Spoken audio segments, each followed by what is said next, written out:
In the early 2000s, a mysterious man in a sweater vest, a garment that screams, "Trust me with your life savings," started showing up at farms across Ontario and the American Midwest. He wasn't there to talk about corn, or cattle, or anything remotely normal. No, Arlen Galbraith wanted farmers to raise pigeons.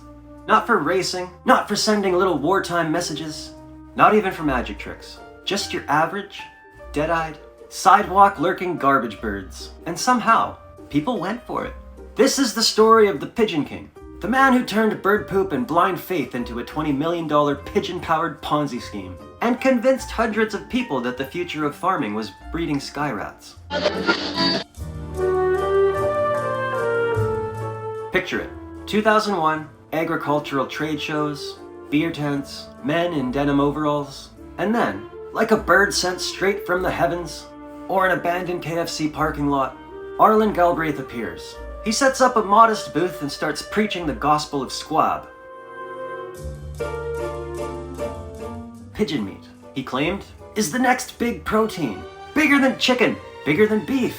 Airlines want it, Europe wants it, God wants it. God, apparently, had a vested interest in niche poultry. And Arlen? He said he'd buy every pigeon back for $25 to $30 each. That's right. He was offering steak prices for street bird meat. Farmers were sold. They built pigeon palaces. They mortgaged their homes. They bet their livelihoods on birds that normally eat french fries off sidewalks. He called his company Pigeon King International, which sounds like a mafia front run out of a barn. And on paper, he was crushing it. But here's the thing. There were no buyers. There was no market. There was just Arlen buying pigeons with money from other people to give to the new people who gave him the money for more pigeons. It was like a pyramid scheme meets backyard aviary, or as I like to call it, birdemic, financial shock and awe. Let's break this down real slow. Arlen was basically flipping birds like they were crypto coins. Except instead of imaginary money on a blockchain, he was dealing in live poop-producing feathered liabilities. Every dollar came from a new farmer buying into the dream, and every bird went to another farmer who bought in 2 weeks earlier. There were no fancy restaurants, no exotic meat contracts, no hipster food trucks slinging artisanal pigeon tacos. It was just birds in, birds out, money in, faith out. And to top it off, Arlen started holding sermons about pigeons. Full-on religious vibes. Like if Joel Osteen and Colonel Sanders had a baby and gave it a bunch of birds. He said pigeons were holy, that he was chosen, that this wasn't a business, it was a calling. Which is totally something you say right before you sell 1,000 rural families down the Feathery River.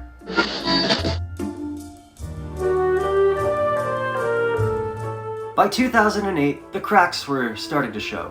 Farmers were looking around at each other going, "Hey, where the hell are these birds going?"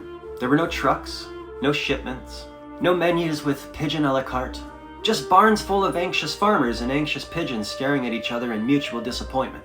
Investigative journalists swooped in, then the government, and like a rickety birdhouse in a hurricane, the whole thing came crashing down, bankrupt. Hundreds of farmers were left with no money, no buyers, and thousands of extremely confused pigeons. One guy had over 10,000 birds and literally said, "I couldn't even give them away." Imagine trying to unload 10,000 pigeons on Craigslist.